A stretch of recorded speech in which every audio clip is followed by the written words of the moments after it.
Welcome, everyone, to our podcast where we explore common English sentences that you can use every single day. I am very happy to be here today to help our listeners understand how to speak more naturally. For our first phrase today, Sarah, can you tell us what people mean when they say break a leg? That is a very popular idiom, which actually means good luck, especially before someone performs on a big stage. That sounds very strange because breaking a leg usually sounds like a very painful and bad thing to happen. You are right, but it is an old theater tradition where saying good luck was actually considered bad luck. So when is the best time for a student to use this specific phrase in a real conversation? You should use it right before a friend has a job interview, a big test, or a musical performance. Could you please provide a clear example sentence so our listeners can hear exactly how to use it? Of course, you can say, I know you are nervous about your piano recital, but go out there and break a leg. That is very helpful. So let us move on to the next common daily sentence, which is under the weather. When someone says they are under the weather, it means they are feeling a little bit sick or unwell.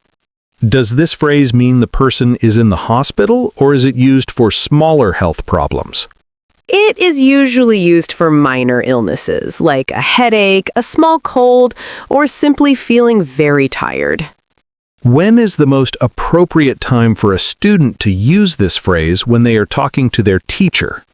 You can use it to explain why you missed a class by saying you were feeling a bit under the weather. Can you please provide an example sentence for our listeners so they can practice using it in a professional way? You can say, I'm sorry I missed the meeting yesterday, but I was feeling a bit under the weather.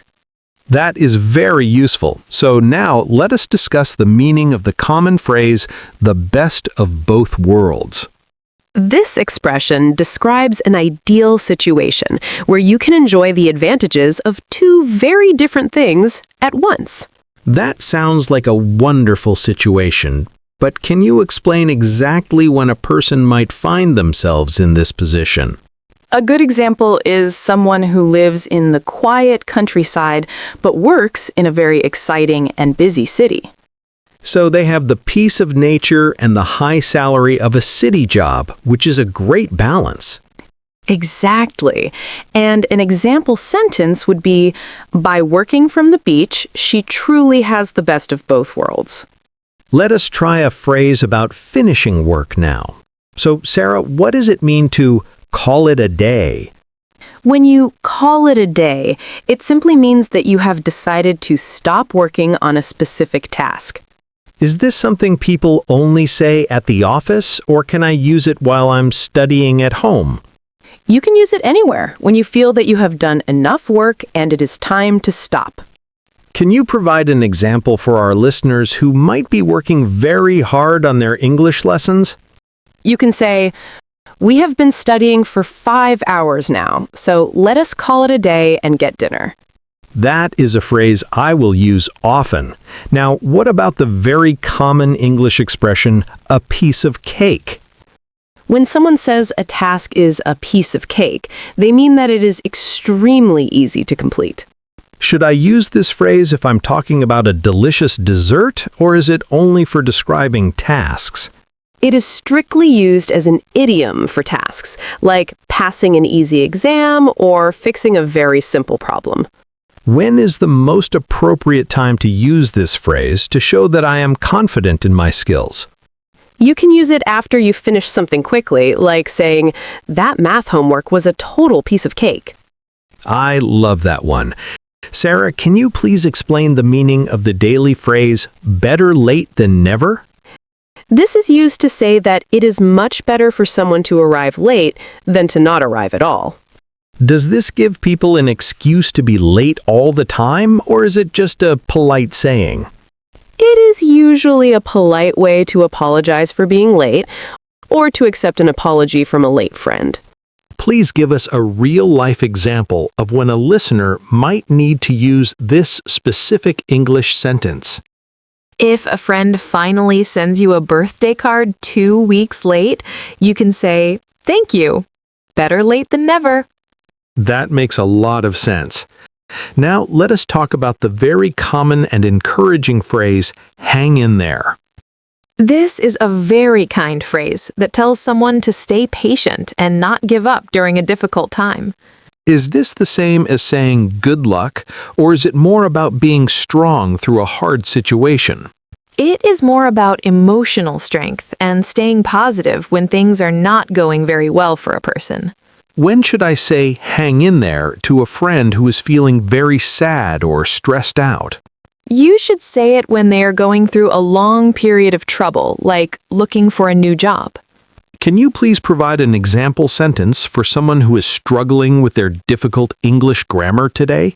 You can tell them, I know learning grammar is very hard, but hang in there and you will succeed.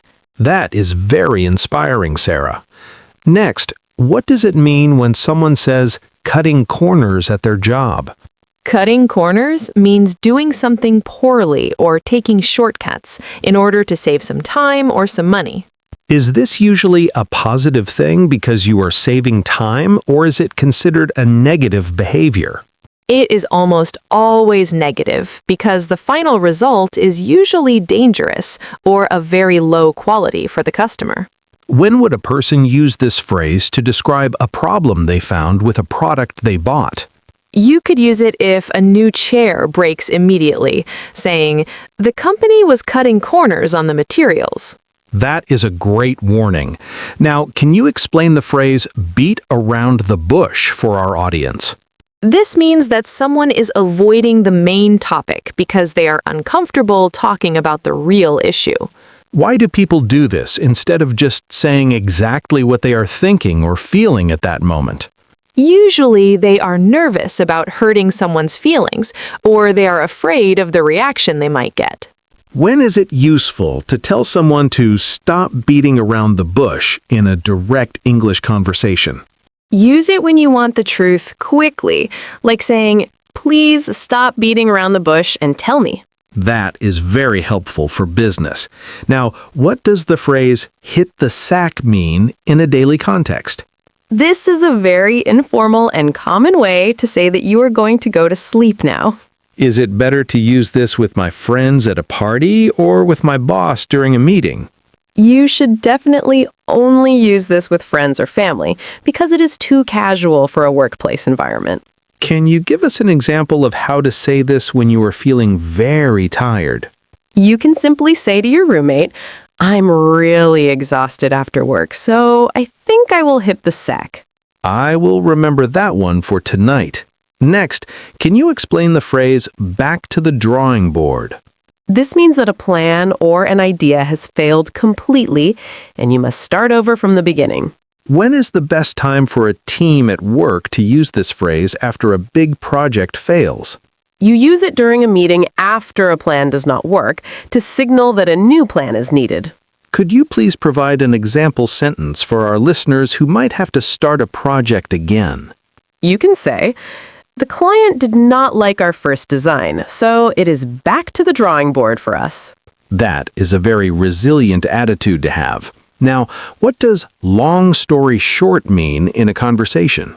This is a phrase used to skip the boring details and get directly to the most important part of a story. When should I use this if I'm telling a very long and complicated story about my vacation? Use it when you notice that the other person is looking a bit bored or if you are in a hurry. Can you show us how to transition into the end of a story using this very helpful phrase? You could say, long story short, we missed our flight and had to stay in the airport for 2 days. That sounds like a long trip. What does it mean when someone says, the ball is in your court? This idiom means that it is now the other person's turn to take action or to make a decision. Does this come from a specific sport? And how can I use it when I'm waiting for an answer? It comes from tennis, and you can use it after you have done your part and are waiting for someone. Can you provide an example sentence for our listeners who are waiting for a response to an email? You can say, I have sent the contract to the manager, so the ball is now in his court.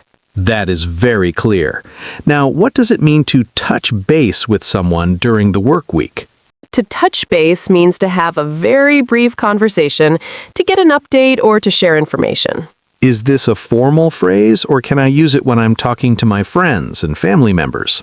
It is often used in business, but you can also use it with friends to make quick plans for later. Could you please give our listeners an example of how to use this phrase when planning a meeting?